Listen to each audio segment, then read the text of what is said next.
The City Beneath the Falling Stars. English Story Level 6. Every 100 years.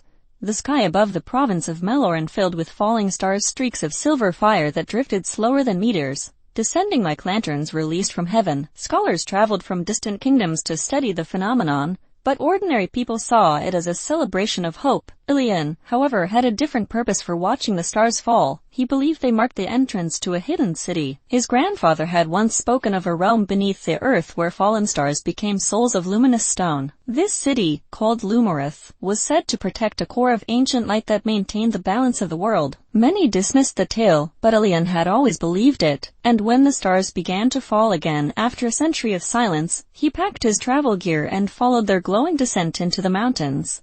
The path led him to a canyon illuminated by drifting star fragments. When he touched one, it chimed softly and dissolved into sparks, revealing a spiral staircase carved into the rock below. Ilian descended cautiously, each step echoing with a metallic hum. The air grew warmer, tinged with the scent of ozone and faint luminescence. At the bottom of the staircase, the cavern opened into a vast underground city glowing with crystalline towers. Rivers of light flowed between domes made of prismatic stone. Lumorith was real, alive with gentle radiance. People of light, their bodies translucent and shimmering, moved like flowing silhouettes through the streets. They watched Ilian with curious eyes, whispering among themselves. One of them approached, introducing herself as Lyra, guardian of the celestial wells. She explained that Lumorith absorbed fallen stars to stabilize the world above. Each star carried potential memories, energy, forgotten dreams, and the city purified their essence. But recently, something had disrupted the wells. The falling stars grew unstable, shattering before they could be absorbed. If this continued, the balance would collapse.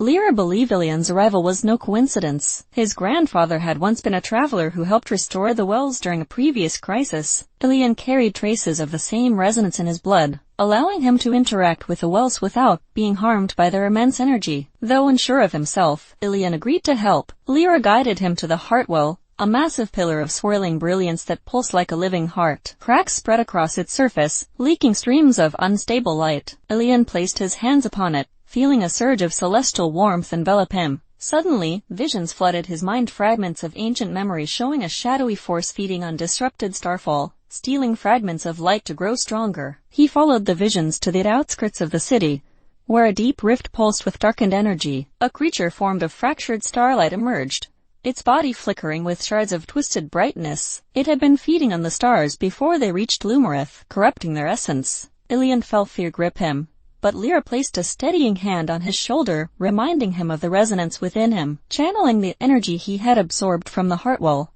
Ilian stepped forward. Light spilled from his palms, weaving into threads that wrapped around the creature. It roared, shattering parts of the cavern's edge, but Ilian held firm. He felt the creature's pain, its origin as a malformed star that had never fully become light or memory. With compassion rather than force, he redirected his energy to stabilize it. The creature's chaotic shards softened, merging into a single glowing core. It shrank into a small orb that pulsed gently in Ilian's hands. The cavern brightened as the corruption faded, and Lyra guided him back to the heartwell. Together, they returned the orb to the pillar, sealing the cracks and restoring the flow of celestial energy. The city erupted in shimmering celebration. Lyra thanked Ilian, naming him a friend of Lumorith, a title rarely given. She told him that the city would always welcome him, though the path would appear only when needed. When Ilian returned to the surface, the last falling star drifted down before him. Instead of dissolving, it rested lightly in his palm, a token of gratitude from the city beneath the falling stars. He smiled, knowing his grandfather's stories had been true all along.